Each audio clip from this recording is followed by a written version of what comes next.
السلام علیکم ورحمۃ اللہ وبرکاتہ۔ نحمده ونستعینه ونستغفره ونؤمن به ونتوکل علیہ ونشهد ان لا الہ الا اللہ ونشهد ان محمدا عبدہ ورسولہ۔ اما بعد،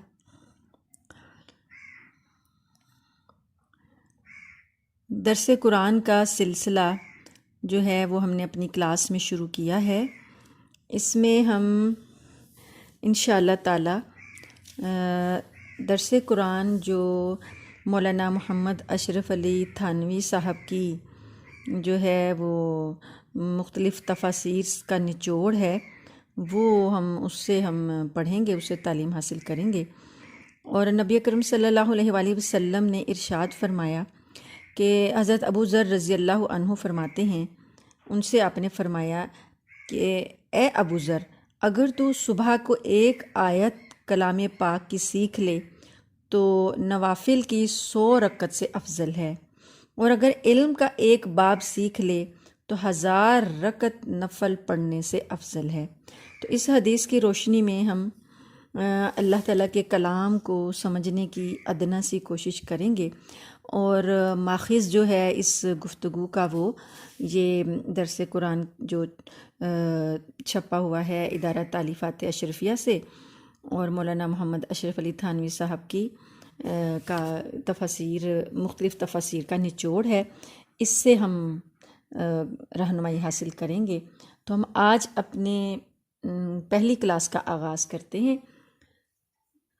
اعوذ باللہ من الشیطان الرجیم، میں اللہ کی پناہ مانگتا ہوں شیطان مردود سے۔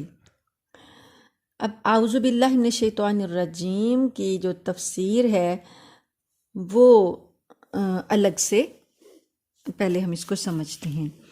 مفسرین قرآن کریم کا عمومی طریقہ یہی ہے کہ سورہ بقرہ کی تفسیر سے پہلے استعاذہ اور تسمیہ یعنی اعوذ باللہ من الشیطان الرجیم اور بسم اللہ الرحمن الرحیم کا بیان کرتے ہیں۔ ہم بھی پہلے استعاذہ کا بیان کرتے ہیں۔ قرآن کریم کو پڑھنے سننے کے آداب اور استعاذہ کا حکم۔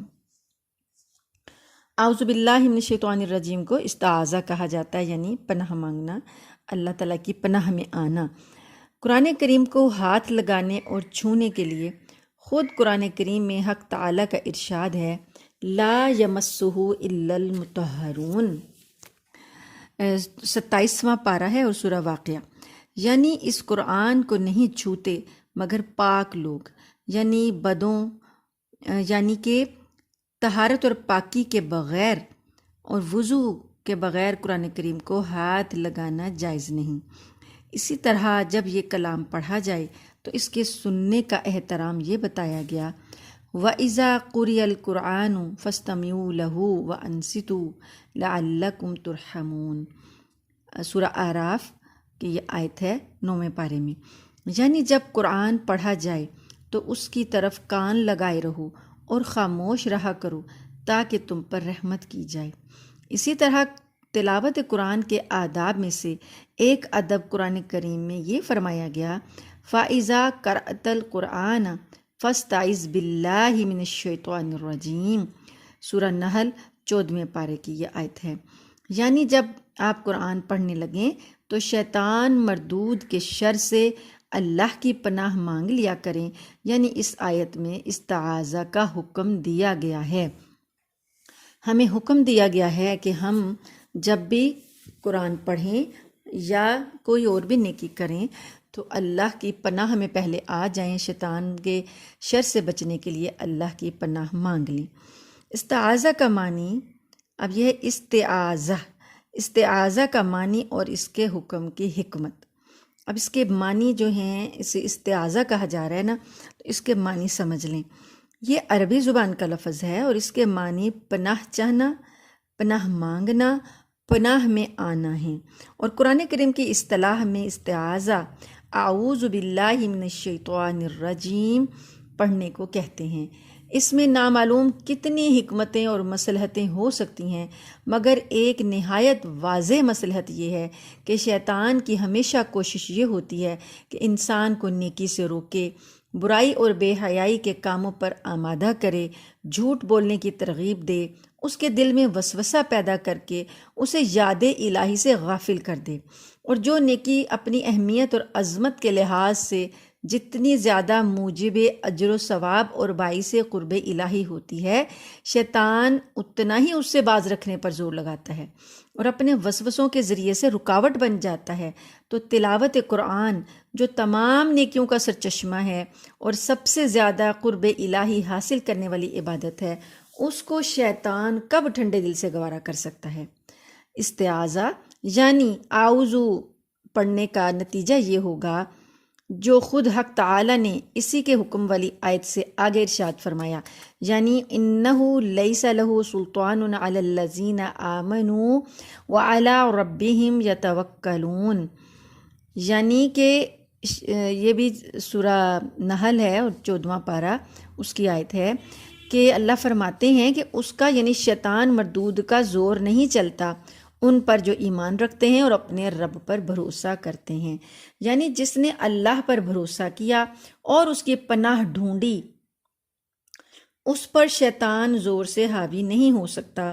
تو استعاذہ یعنی اعوذ پڑھنے کی اہمیت سے معلوم ہوا کہ تلاوت قرآن کے علاوہ بھی ہم جب بھی کسی نیکی کا ارادہ یا ابتدا کریں تو شیطان کے وسوسوں سے بچنے کے لیے ہمیں استعاذہ کے الفاظ پڑھنے چاہیے، جیسا کہ قرآن پاک کی 2 آخری صورتوں میں بھی قل اعوذ برب الفلق اور قل اعوذ برب الناس یعنی جن کو معوذتین کہتے ہیں یہی تعلیم دی گئی ہے۔ استعاذہ کے الفاظ، استعاذہ میں احادیث کے اندر جو الفاظ استعاذہ کے لیے وارد ہوئے ہیں ان میں سب سے افضل اور مختار سب کے نزدیک یہی اعوذ باللہ من الشیطان الرجیم ہے۔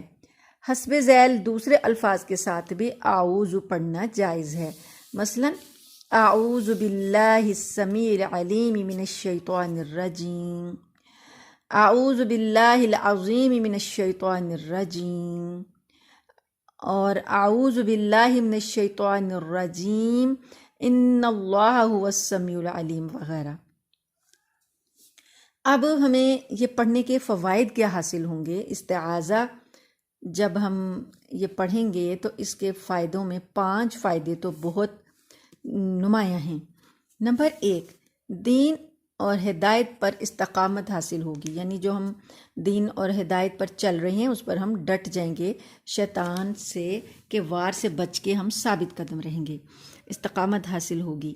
نمبر 2، شیطان مردود کے شر اور تکلیف سے بچاؤ۔ نمبر 3، اللہ کی حفاظت کے مضبوط قلعہ اور مقام قرب میں داخلہ۔ نمبر 4، پیغمبروں، صدیقوں، شہیدوں اور صالحین کے ساتھ مقام امن تک رسائی۔ اور نمبر 5، مالک زمین و آسمان کی مدد کا حاصل ہونا۔ اسی لیے انبیاء اور اولیاء نے بھی ہمیشہ استعاذہ کا اہتمام کیا ہے، جیسا کہ قرآن کریم شاہد ہے کہ جب زلیخا عزیز مصر کی بیوی نے حضرت یوسف علیہ السلام سے اپنی نفسانی خواہش کا اظہار کیا تو حضرت یوسف علیہ السلام نے فرمایا معاذ اللہ انہ ربی احسن مثوایا، کہ اللہ کی پناہ عزیز مصر میرا مربی ہے۔ حضرت صلی اللہ علیہ وآلہ وسلم کو بھی بار بار استعاذہ کا حکم ہوا۔ سورہ مومنون میں ارشاد ہے وَقُلْ رَبِّ أَعُوذُ بِكَ مِنْ ہَمَزَاتِ الشَّيَاطِينِ وَأَعُوذُ بِكَ رَبِّ أَنْ يَحْضُرُونِ۔ اے نبی صلی اللہ علیہ وسلم، آپ کہیے کہ اے میرے پروردگار، میں تجھ سے پناہ مانگتا ہوں شیطانوں کے وسوسوں سے، اور اے میرے پروردگار میں تجھ سے پناہ مانگتا ہوں اس سے کہ شیاطین میرے پاس بھی آئیں۔ پھر حضرت صلی اللہ علیہ وآلہ وسلم کو استعاذہ کا حکم سورہ قل اعوذ برب الفلق اور قل اعوذ برب الناس میں بھی ہوا۔ اب ہمیں یہ دیکھنا ہے کہ شیطان کی کیا حقیقت ہے۔ جس شیطان کے شر سے بچنے کے لیے ہم اللہ کی پناہ مانگ رہے ہیں تو اس کی حقیقت کیا ہے۔ اللہ تعالیٰ نے جب اپنی قدرتوں کو آشکارا کرنا چاہا تو اس نے سب سے پہلے نور کو پیدا کیا، اور اس نور سے مستقل مخلوق فرشتوں کی تخلیق ہوئی۔ سب سے پہلے فرشتوں کی تخلیق ہوئی یا نور سے۔ نورانیت کے سبب یہ فرشتے طبعاً اطاعت شعار اور عبادت گزار پیدا ہوئے۔ غرور اور تکبر کی بجائے ان پر خوف اور خشیت کا غلبہ طاری رہا، اسی لیے یہ ہر وقت اللہ جل شانہ سے خائف رہتے ہیں، یعنی ڈرتے رہتے ہیں، اور انہیں بارگاہ رب العزت سے جو حکم بھی ملتا ہے اسے بلا تاخیر اور بلا چون و چرا فوراً بجا لاتے ہیں، اور دن رات اللہ کی تسبیح اور عبادت میں لگے رہتے ہیں۔ فرشتوں کے بعد جو دوسری مخلوق، مستقل مخلوق پیدا کی گئی وہ جن ہیں، اور ان کی تخلیق آگ سے ہوئی، جیسا کہ قرآن کریم نے بتایا ہے۔ گو فرشتوں کی طرح جنات بھی ہم کو عام انسانی آبادی کی طرح نظر نہیں آتے، لیکن قرآن کریم اور احادیث نبوی میں جو تصریحات اس مخلوق کے متعلق موجود ہیں، اس بنا پر ہمارا اعتقاد اور یقین ہونا چاہیے کہ جنات بھی انسان کی طرح مستقل مخلوق ہیں، اور یہ بھی شریعت کے مکلف ہیں، اور ان میں بھی موت اور پیدائش کا سلسلہ ہے، اور ان میں بھی نیک اور بد، کافر و مسلم ہیں۔ چونکہ ان کی خلقت آگ سے ہوئی ہے، اس لیے ان کی طبیعت میں بڑی تیزی پائی جاتی ہے۔ حضرت آدم علیہ السلام کی پیدائش سے کئی ہزار برس پہلے جنات زمین پر آباد تھے اور آسمان پر بھی آتے جاتے تھے۔ جب جنات نے آپس میں زمین میں فتنہ اور فساد اور خون ریزی پھیلائی تو فرشتوں کو حکم ہوا کہ جنات کو زمین کے اوپر سے دور کیا جائے تاکہ زمین ان کی آلودگی سے پاک ہو جائے۔ چنانچہ فرشتوں نے زمین پر آ کر بہت سے جنات کو قتل کیا اور بہتوں کو پہاڑوں اور جزیروں اور سمندروں میں دھکیل دیا۔ انہی جنات میں سے ایک ابلیس بھی تھا جس کا نام عزازیل تھا، اور یہ بڑا عالم، فاضل اور عبادت گزار تھا۔ یعنی ابلیس جو ہے یہ جن ہے، اصل نام اس کا عزازیل ہے، اور اس وقت جب کہ جنوں کو اللہ تعالیٰ نے سزا دلوائی فرشتوں کے ذریعے سے، تو اس وقت یہ جو جن تھا یہ چونکہ بڑا عالم، فاضل اور عبادت گزار تھا، تو اس کو اللہ تعالیٰ نے اس کو یہ اعزاز دیا کہ اس کو اوپر جنت میں فرشتوں کے ساتھ رہنے کی اس کو اجازت دے دی، اور اسے فرشتوں کے ساتھ رکھ دیا۔ اب یہ اس وقت سے یہ پھر یہ جنت میں تھا۔ اب اس کا کام کیا ہے؟ شیطان کا کام کیا ہے؟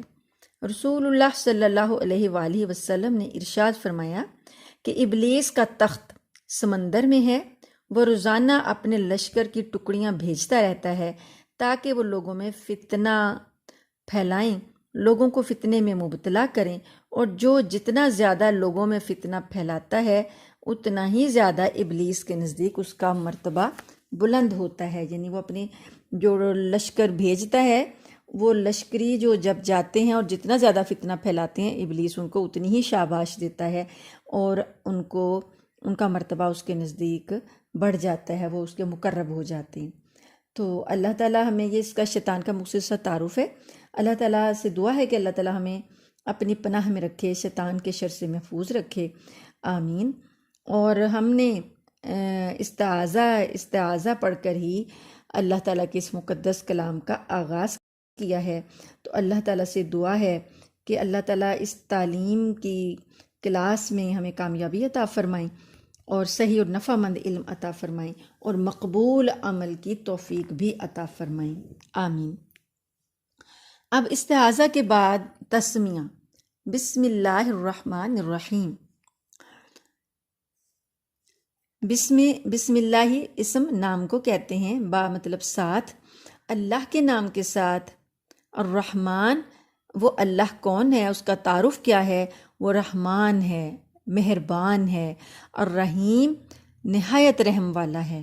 یعنی اللہ کے نام کے ساتھ آغاز کرتے ہیں جو بڑا مہربان اور نہایت رحم والا ہے۔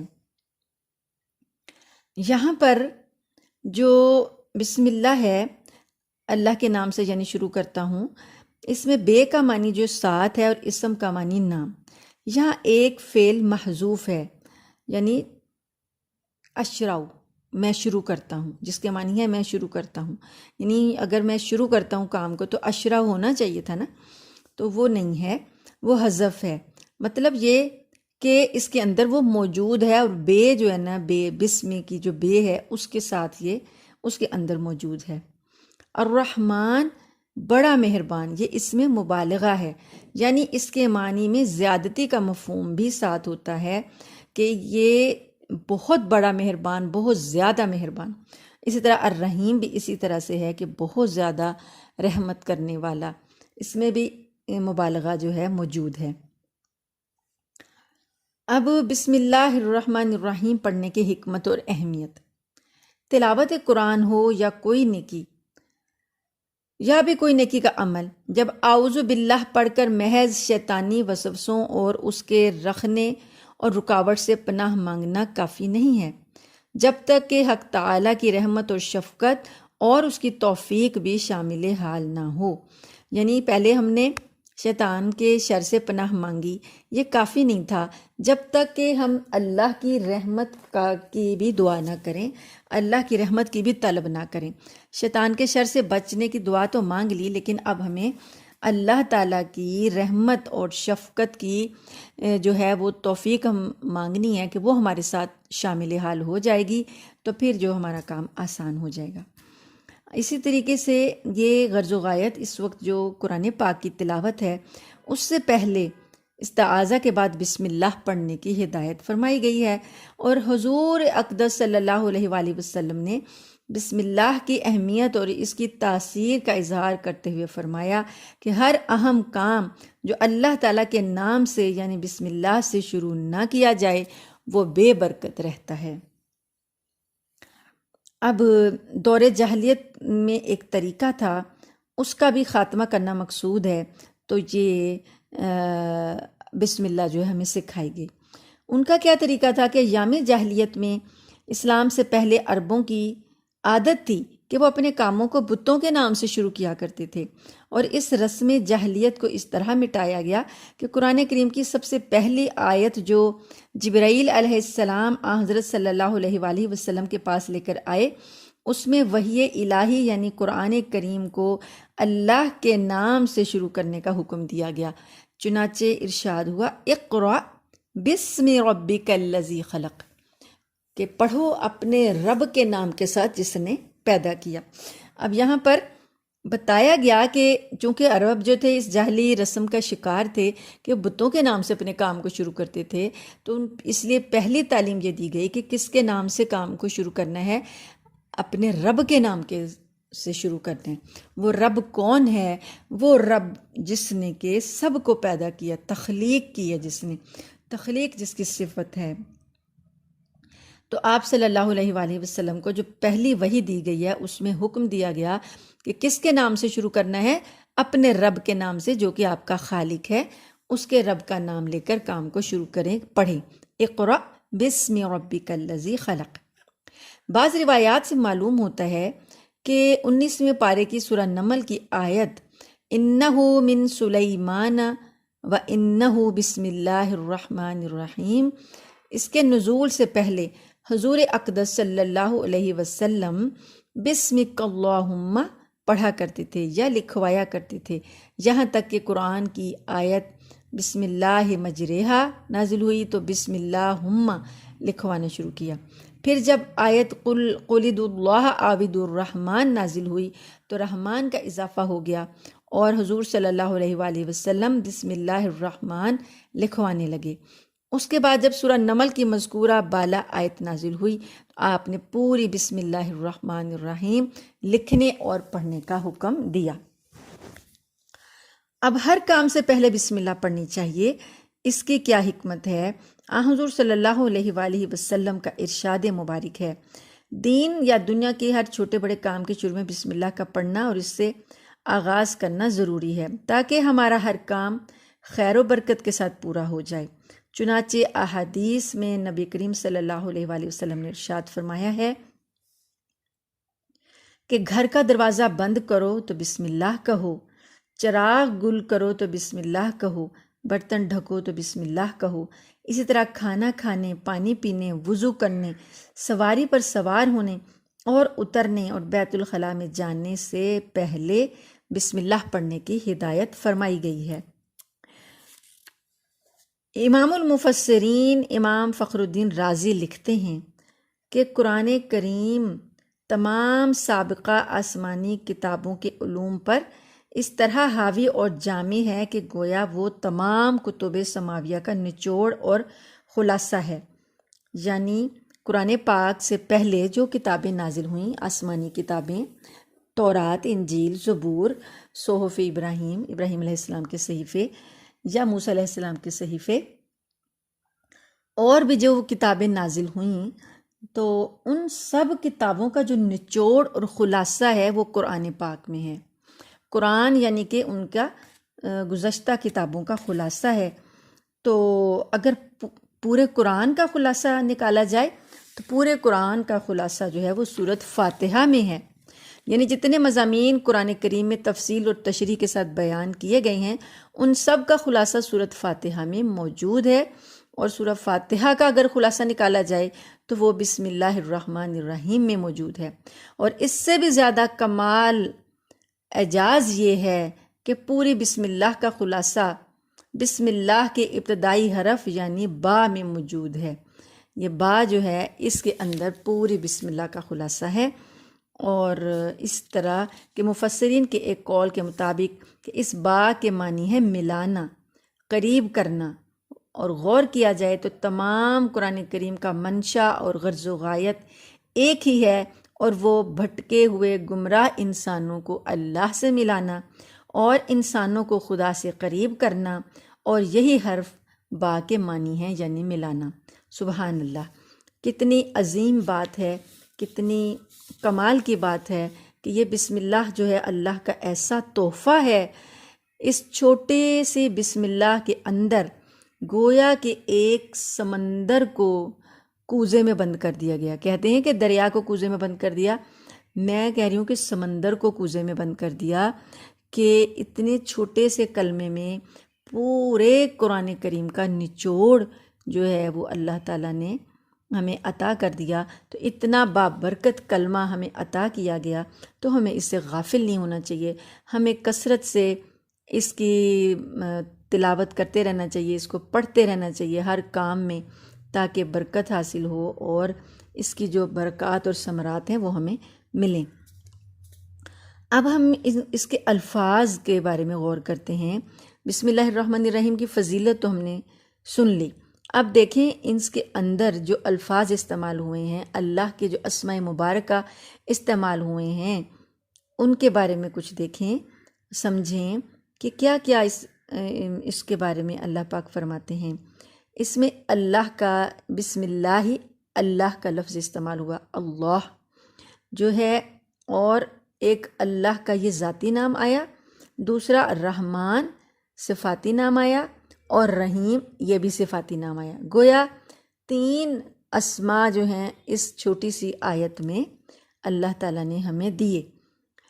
تو ان کے بارے میں کچھ سمجھتے ہیں کہ اللہ جو ہے، اللہ، یہ لام پر چونکہ تشدید ہے اور لام کو موٹا پڑا جائے گا، تو اللہ یہ ذات واجب الوجود کا نام ہے، کہ اللہ کا یہ ذاتی نام ہے۔ جیسے ہر کسی کا ایک ذاتی نام ہوتا ہے، تو یہ اللہ کا ذاتی نام ہے جو یکتا اور بے مثال ہے، اور تمام صفات کامل کا جامع ہے۔ ہر قسم کی صفات جو ہیں وہ کمال کو پہنچی ہوئی ہیں، وہ اس نام کے اندر موجود ہیں، جمع ہو گئی ہیں، اور ہر قسم کے عیب اور نقص سے پاک اور منزہ ہے، اور جو سب کا خالق اور رازق ہے۔ یہ نام اللہ تعالیٰ کے ناموں میں سب سے بڑا اور سب سے جامع نام ہے۔ یہ نام اللہ تعالیٰ کے سوا کسی دوسرے کا نہیں ہو سکتا۔ حضرات صوفیہ کرام اور اولیاء اللہ نے اور امام اعظم ابو حنیفہ رحمہ اللہ نے بھی لفظ اللہ کو اسم اعظم قرار دیا ہے۔ اب اگلا نام ہے رحمان۔ یہ بھی اللہ تعالیٰ کے ناموں میں سے ایک نام ہے جس کا مرتبہ اسم اللہ کے بعد تمام اسماء حسنہ میں بلند معلوم ہوتا ہے۔ 99 نام ہیں اللہ تعالیٰ کے صفاتی جو ہم ذکر کیے گئے ہیں، تو ان میں سب سے لفظ اللہ کے بعد سب سے بلند مقام جو ہے اسی نام کا ہے، لفظ رحمان کا۔ اور یہ لفظ رحمان بھی اللہ جل شانہ کی ذات عالی کے ساتھ مخصوص ہے۔ کسی مخلوق کو رحمان کہنا جائز نہیں۔ اگر عبد الرحمن جیسا مبارک نام رکھا جائے تو ہمیشہ پورا نام لیا جائے، یعنی عبد الرحمن، اور کبھی کسی حال میں تخفیف سے کام لے کر صرف رحمان کہہ کر نہ پکارا جائے، اسی طرح نہ پکارا جائے نہ لکھا جائے۔ اسی طرح جیسے یہ نام لکھ دیتے ہیں لوگ، رحمان برادرز، رحمان اینڈ سنز وغیرہ، یہ سب لکھنا کہنا سننا گناہ ہے، کیونکہ یہ نام صرف اور صرف اللہ کو زیب دیتا ہے۔ عبد الرحمن لکھنا چاہیے، عبد الرحمن پکارنا چاہیے۔ اب لفظ رحمان جو رحمت سے بنا ہے اور مبالغے کا صیغہ ہے، اس کے معنی ہوئے ایسی رحمت کرنے والا کہ کوئی اس جیسی رحمت نہ کر سکے۔ بعض علماء نے صفت رحمان کا تعلق دنیا اور اس کی ہر شے اور سب مومن کافر ہر کسی کے ساتھ رحمت کا معاملہ ہونا، اور صفت رحیم کا جس کا بھی آگے ذکر آتا ہے اس کا تعلق آخرت سے ہونا بیان کیا ہے۔ تو یہاں بسم اللہ میں اسم رحمان کا ذکر فرما کر یاد دلایا گیا کہ رحمان ہی وہ شفیق اور مہربان ذات ہے کہ جو ہمارے تمام کاموں کی تکمیل میں اپنی رحمت سے مدد فرمانے والی ہے، اور جس کی رحمت ہی سے ہمارا کام یا عمل خاطر خواہ طریقے سے انجام پا سکتا ہے۔ اب رحمان کے بعد رحیم۔ رحیم یہ لفظ بھی لفظ رحمان کی طرح رحمت سے بنا ہے، اور یہ بھی اللہ تعالیٰ کا ایک صفاتی نام ہے، اور اس کے معنی بھی صاحب رحمت اور مہربان کے ہیں۔ مگر لفظ رحمان اور رحیم میں ایک خاص فرق ہے کہ لفظ رحمان صرف اللہ تعالیٰ کے لیے بولا جا سکتا ہے، اور لفظ رحیم انسان کے لیے بھی بولا جا سکتا ہے۔ چنانچہ خود قرآن کریم میں رسول اللہ صلی اللہ علیہ وآلہ وسلم کے حق میں فرمایا گیا بالمؤمنین رؤوف الرحیم، تو اس کا مطلب ہے کہ یہ انسان کے حق میں بولا جا سکتا ہے۔ اب رحمان کے بعد رحیم لانے کی حکمت وہ کیا ہے؟ کسی عمل کی تکمیل یا کسی کام کی غرض و غایت اس کا صحیح نتیجہ اور ثمرہ میسر ہونے میں ہے۔ جیسے کہ مکان کی تعمیر، اس کی غرض و غایت جب ہی پوری ہوتی ہے جب تکمیل کے بعد اس میں سکونت اور رہائش نصیب ہو، ورنہ خالی مکان بنانے کی کوئی ضرورت نہیں ہے، وہ نامکمل کام رہے گا۔ اسی لیے صحیح نتائج اور اچھے ثمرات کے حصول کے لیے اللہ تعالیٰ کی صفت رحیمی کا دروازہ کھٹکھٹانا بھی ضروری ہے، تاکہ عمل اپنے مقصد اور منشا کے لحاظ سے پورا ہو جائے۔ یعنی رحمان کی رحمانیت جو ہے تب پوری ہوگی جب کہ اسم رحیم جو ہے وہ اس کے ساتھ ہو، کیونکہ رحمان کا مطلب ہے رحمت، اور یہ رحمت مومن کافر چرند پرند حشرات جمادات سب پر برستی ہے، برابر برستی ہے، اس سے کوئی بھی مستثنیٰ نہیں ہے۔ لیکن آخر کار جو اللہ پر ایمان لانے کا مقصد ہے وہ یہ ہے کہ اللہ کی رضا کا حصول، اللہ کی رضا کا حصول جو ہے وہ جنت ہے، اس جنت کا حصول تو جب انسان وہاں تک پہنچ جائے گا وہ صفت رحیمیت کی وجہ سے ہوگا۔ صفت رحیمیت انسان کو وہاں تک جب پہنچا دے گی تو اب تکمیل ہو گئی اللہ کی رحمت کی۔ اس لیے رحمان کے ساتھ رحیم لایا کہ اللہ کے نام کے ساتھ وہ کام شروع کیا جائے جس کا اینڈ جو ہے وہ صفت رحیمیت پر ہو، کہ مقصد جو ہے وہ جنت حاصل ہو جائے۔